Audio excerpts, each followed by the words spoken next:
మీరు వీళ్ళందరిలో కూడా బాగా సీనియర్ డిస్ట్రిబ్యూటర్ కాబట్టి ఇటీవల కాలంలో ఇంకొక ట్రెండ్ కూడా స్టార్ట్ అయింది. ఒకప్పుడు మేము హరిగారికో లేకపోతే మీకో ఇంకో ఎవరికైనా ఫోన్ చేస్తే ఎంత చేసిందంటే టక్మని చెప్పేసే పని ఉండేది. గత 2 సంవత్సరాలుగా చెప్పడాన్ని కూడా మీకు తాళం వేసి నెంబర్లు చెప్పకుండా అలాంటి పరిస్థితి ఒకటి స్టార్ట్ అయింది ఇండస్ట్రీలో. అవునంటారు కాదండి? డెఫినెట్గానండి. ట్రెండ్ స్టార్ట్ అయింది అనేది మీకు తెలుసు కదా, మరి మీరందరూ ఏం చేస్తున్నారు? చెప్తున్నా, అదే అడుగుతున్నా. నేను అడుగుతున్నాను ఒక ప్రొడ్యూసర్గా. అవును, ప్రొడ్యూసర్గా ట్రెండ్ స్టార్ట్ అయింది, అన్నీ ఏకుతారు కదా. ఆఫీస్లో ఇది జరుగుతుంది, ఆఫీస్లో వాళ్ళని తీసేశారు, ఆఫీస్లో భోజనాలు మానేశారు, ఇవన్నీ రాస్తారుగా. మరి ఇది జరుగుతుంది అన్నప్పుడు మీరేం చేస్తున్నారు? జర్నలిజం అంటే క్వశ్చన్, అది మీరు చెయ్యాలి, వాళ్ళని అడగడం కాదు. మేమందరికి మాకు వీక్నెస్ ఉందండి, మా అందరికి మా వీక్నెస్ ఉంది, మీకు లేదు. ఏంటంటే ఇక్కడ విషయం ఏంటంటే ఆయన చేతి చెప్పిస్తున్నాను ఈ ట్రెండ్ స్టార్ట్ అయింది. నేను మూర్తి గారు అదే ఆయన డిస్ట్రిబ్యూటర్గా ఈ ట్రెండ్ స్టార్ట్ అయిందని అదండి. నేను మీకు ఒక పాయింట్కి తీసుకొచ్చి మా ఆఫీస్లో భోజనాలు కూడా మానేశారు అనేది రాశారు కదా.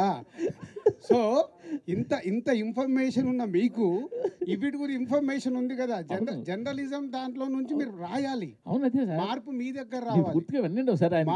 ఏమండి, మార్పు మీ దగ్గర నుంచి వచ్చినప్పుడే. స్వామి ఒకసారి ఆయనకి ఇవ్వండి,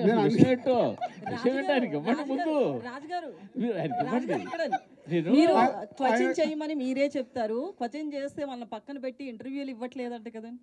ఇది మూవీ ఇంటర్వ్యూస్ కానీ ఇవన్నీ క్వశ్చనింగ్ ఎక్కువ ఎవరు చేస్తే వాళ్ళకే ఇవ్వట్లేదంట కదండి.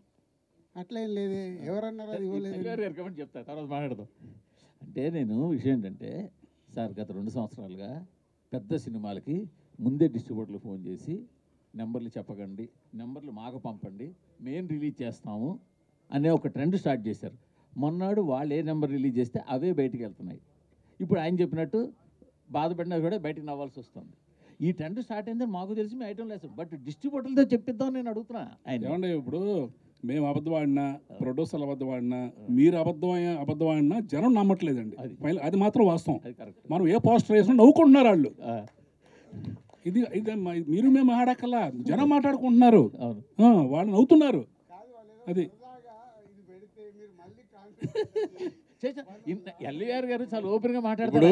గ్రాటిట్యూడ్ మీట్ కాస్త ఇప్పుడు చూడండి, దీని తర్వాత మొత్తం ఫ్యాన్స్ అందరు కలిసి ఈయన ఫోటో పెట్టి మొత్తం ఈ రోజు సాయంత్రం వరకు చెడు కూడా ఆడేస్తారు.